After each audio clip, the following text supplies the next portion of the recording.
Hello everyone. आज हम वृत्त यानी सर्किल के बारे में पढ़ेंगे।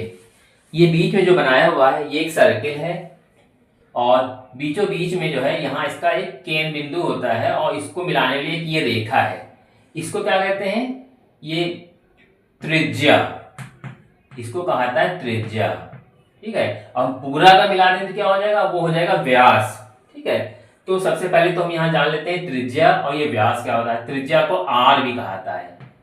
ठीक है, तो अब हम जब व्यास निकालेंगे यहाँ पर, तो व्यास का जो सूत्र होता है वो होता है 2 गुणे त्रिज्या। क्या होता है? 2 गुणे त्रिज्या। तो त्रिज्या मतलब ये रेडियस, ये हमारी इतनी पता है कि ये जो है त्रिज्या है, ये रेडियस है। जब इसका पूरा यहां से हम मिला देंगे पूरा, तो वो पूरा व्यास कहलाएगा। जैसे हमने ये किया, पूरा एक सर्किल बनाया और सर्किल का ये मेरा सेंटर हो गया और हमने यहां से इसको पूरा मिला दिया, तो ये पूरा व्यास कहलाएगा। कहां से कहां तक का? पूरा यहां से यहां तक का, तो वो पूरा व्यास है। इसका आधा जो होगा वो होगा त्रिज्या। ठीक है, तो इसीलिए व्यास का जो सूत्र होता है 2 गुणे त्रिज्या, मतलब इसका दूना करेंगे तो हमें व्यास जो है प्राप्त हो जाएगा। फिर इसके बाद अगली चीज आती है वृत्त की परिधि। वृत्त की परिधि, परिधि क्या होती है? परिधि जो होता है, ये जो इसके ऊपर जो चक्का लगाया जाता है इसको कहते हैं। तो इसका एक फॉर्मूला होता है 2 पाई आर। ये परिधि होती है, मीटर या सेंटीमीटर जिसमें भी दी हुई हो वो उसमें जो है हम उसको लिख देंगे। तो 2 पाई आर जो है वृत्त की परिधि होती है। तो यहाँ एक चीज ये भी समझते हैं, 2 पाई तो ऐसे रहेगा, ये पाई इसको कहा जाता है। ठीक है, पाई का मान 22/7 और आर की यानी त्रिज्या, यहाँ ये त्रिज्या की बात हो रही है यहाँ पे। ठीक है, त्रिज्या के व्यास भी लिख सकते हैं। कैसे? जब हम व्यास का आधा करेंगे तो हमारा जो है ना सीधे सीधे ना वो मतलब त्रिज्या के आधा, मतलब त्रिज्या जो होती है व्यास की आधी होती है सीधे सीधे। ठीक है, तो इसके बाद अगला देखते हैं हम लोग वृत्त का क्षेत्रफल। वृत्त का क्षेत्रफल ये क्या होता है? इसका सूत्र होता है पाई आर स्क्वायर। ठीक है, तो ये इतने सूत्र इसके हो गए। अब इसी पे आधारित जो है सवाल इसके लगेंगे।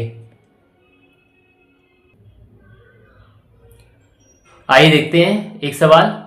एक वृत्त की त्रिज्या 7 सेंटीमीटर है, वृत्त की परिधि ज्ञात करें। देखिए त्रिज्या दी है, वृत्त की त्रिज्या यानी कि आर, रेडियस दे दी है हमारे 7 सेंटीमीटर। ठीक है, और फिर पूछा जाए परिधि, तो वृत्त की परिधि का सूत्र होता है, वृत्त की परिधि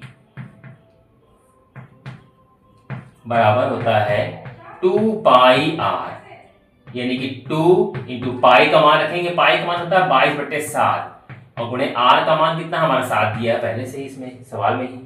ये 7 से 7 यहाँ कट जाएगा क्योंकि ये नीचे है ये ऊपर है। तो अब हम इसका मल्टीप्लाई कर लेंगे, 22 दूनी 44 और हमारी जो यूनिट सेंटीमीटर लिखी तो सेंटीमीटर में हमारा यहाँ आंसर आ जाएगा सही से। ठीक है, तो इस तरीके से जो है 44 सेंटीमीटर जो है हमारा वृत्त की परिधि आ जाएगी। अगला सवाल देखते हैं। एक वृत्त की त्रिज्या 14 सेंटीमीटर है, वृत्त का क्षेत्रफल ज्ञात करें। देखिए त्रिज्या दे दी है यानी कि आर दे दिया है कितना? 14 सेंटीमीटर और पूछा जा रहा हमसे क्षेत्रफल क्या होगा।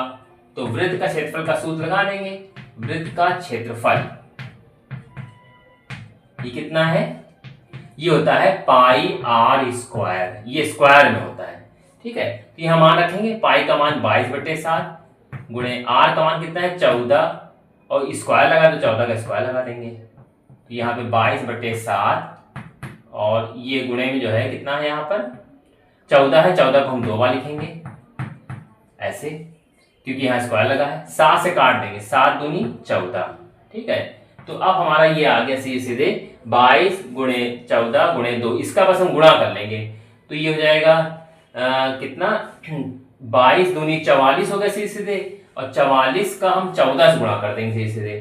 तो 14 चौके 56 और 14 चौके 56, 57, 58, 59, 60, 61 इतना आ जाएगा। क्षेत्रफल निकालना है इसलिए यहाँ पे वर्ग सेंटीमीटर में आंसर आएगा। सेंटीमीटर क्यों आ रहा?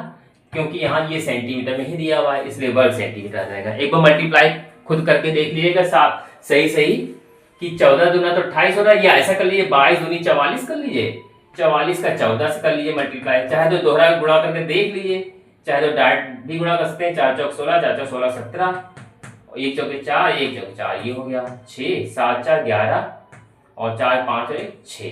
तो ये इस तरीके से हमारा 616 आ रहा है। चाहे तो गुणा करके देख लीजिए, चाहे तो अपने मुंह जबानी भी कर सकते हैं, कोई दिक्कत नहीं। 616 इसका राइट आंसर होगा।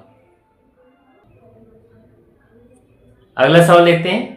एक वृत्त की परिधि 10 पाई सेंटीमीटर है, वृत्त का व्यास ज्ञात करें। देखिए परिधि दी है, जो चीज दी होती उसी का सूत्र लगाएंगे यहाँ पे हम। वृत्त की परिधि क्या होता है, सूत्र परिधि का, पहले तो सूत्र लिखेंगे इसका हम, बराबर होता है 2 पाई आर, ठीक है। और परिधि दे दी है 10 पाई, यहाँ हमने 10 पाई लिखा और बराबर ये 2 पाई आर पहले सीधा सूत्र ही है इसका। तो यहाँ देखें ये पाई पाई यहाँ खत्म, ठीक है। इसको डायरेक्ट यहाँ पे इससे काट भी सकते हैं। तो आर बराबर क्या आ जाएगा, 10 बट्टे में 2 आ जाएगा, 2 पंजे 10।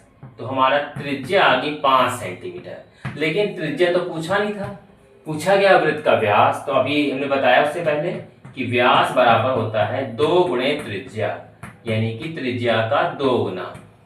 तो हो जाएगा 2 गुणे 5, यानी कि 10 सेंटीमीटर जो है हमारा इसका व्यास आ जाएगा सीधे। यही इसका राइट आंसर होगा। अगला देखते हैं। एक वृत्त का क्षेत्रफल 16 पाई सेंटीमीटर स्क्वायर है, वृत्त की परिधि याद करें। परिधि निकालने के लिए पहले तो हमें निकालना पड़ेगा त्रिज्या, ठीक है। तो हम त्रिज्या निकालेंगे पहले। कैसे निकालेंगे, एक वृत्त का क्षेत्रफल, जो चीज दी उसी का सूत्र लगाएंगे। वृत्त का क्षेत्रफल बराबर क्या होता है, पहले सूत्र ही लिखेंगे, ये होता है पाई आर स्क्वायर होता है, ठीक है। क्षेत्रफल हमें पता है 16 पाई, यहां लिख दिया, बराबर पाई आर स्क्वायर लिख दिया। ये पाई से पाई यही काट सकते हैं, वैसे काट के दिखा सकते हैं, नहीं वैसे काटने की जरूरत है नहीं, डायरेक्ट भी समझ सकते हैं। तो आर बराबर हो जाएगा 16 का वर्गमूल, यहाँ पे आता है 4, 4 चौक 16, 4 सेंटीमीटर हमारी त्रिज्या आ गई। अब जब त्रिज्या आ गई तो हम कुछ भी निकाल सकते हैं इसमें। वृत्त की परिधि, ये क्या होता है, परिधि बराबर, वृत्त की परिधि बराबर होता है 2 पाई आर। तो कितना हो जाएगा यहाँ पे 2 पाई आर, यहाँ पे हम आर का मान रख देंगे 2, ये भी रख सकते हैं, पाई का मान भी रख सकते हैं, पाई इंटू आर की वैल्यू है 4, तो 4 दूनी 8 पाई सेंटीमीटर, ये आंसर आ जाएगा सीधे। अब ये हमको आंसर में देखना पड़ेगा कि 4 आंसर में से क्या दे रहा। अगर पाई दे तो पाई दे देंगे, वरना पाई का मान 22/7 यहाँ रखेंगे और कैलकुलेट कर लेंगे।